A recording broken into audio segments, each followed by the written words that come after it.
Oh, looks like I'm snagged. Alright, see if I can get my eggy out without losing it. Alright, so I'm stuck. So what I do here is I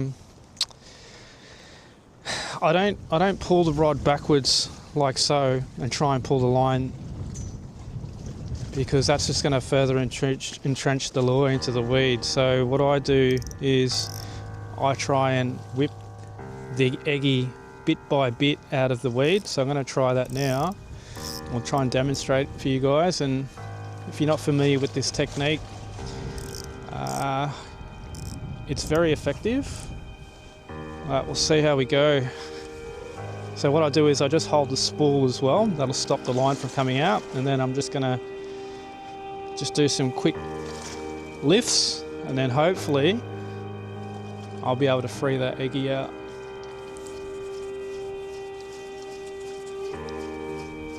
Alright, so you can see it's pretty snagged there. So what I do is I change the angle.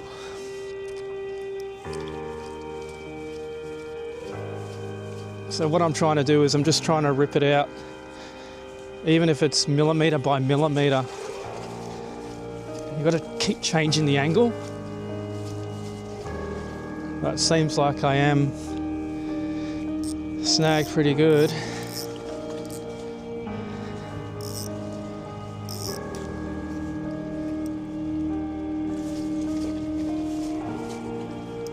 Got it.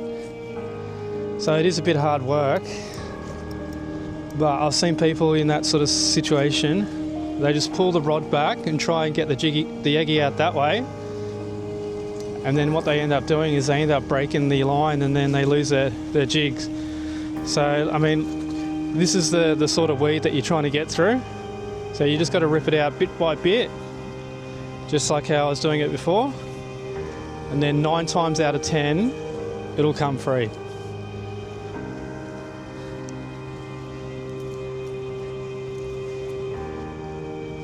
So next time you get snagged, perhaps give that technique a go, and I hope that helps, and I hope that stops you from losing more jigs, because I know a lot of people pay good money for these.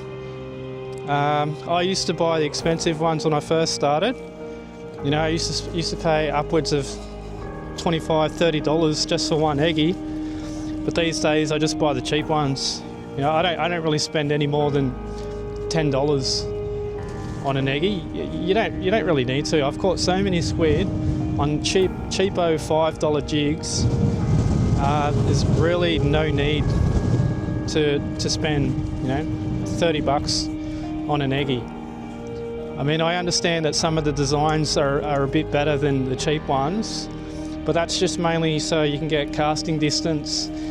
In terms of the actual colours and the patterns and so forth, from my experience and in my opinion, I don't think it really matters a whole lot. So yeah, if you can't really afford to get the bigger one, the more expensive ones, I can assure you now, even the cheaper ones, the $5 Gillies ones, for example, is one of my go-tos. Very effective, and I've caught heaps of squid on them. So yeah, don't think that you have to go and pay top dollar for the latest and most hyped jig, because it's just all marketing hype, in my opinion.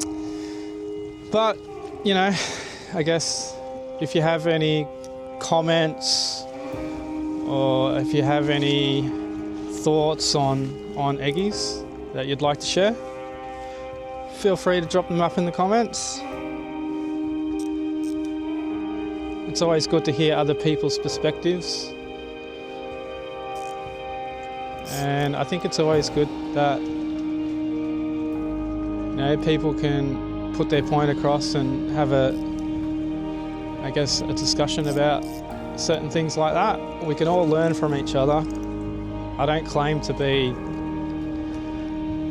you know, the greatest fisherman. So yeah, I'm still trying to learn myself. So everything that I share in my videos is things that have worked for me. Not necessarily saying, you know, this is the right way to go about things or how to fish, etc.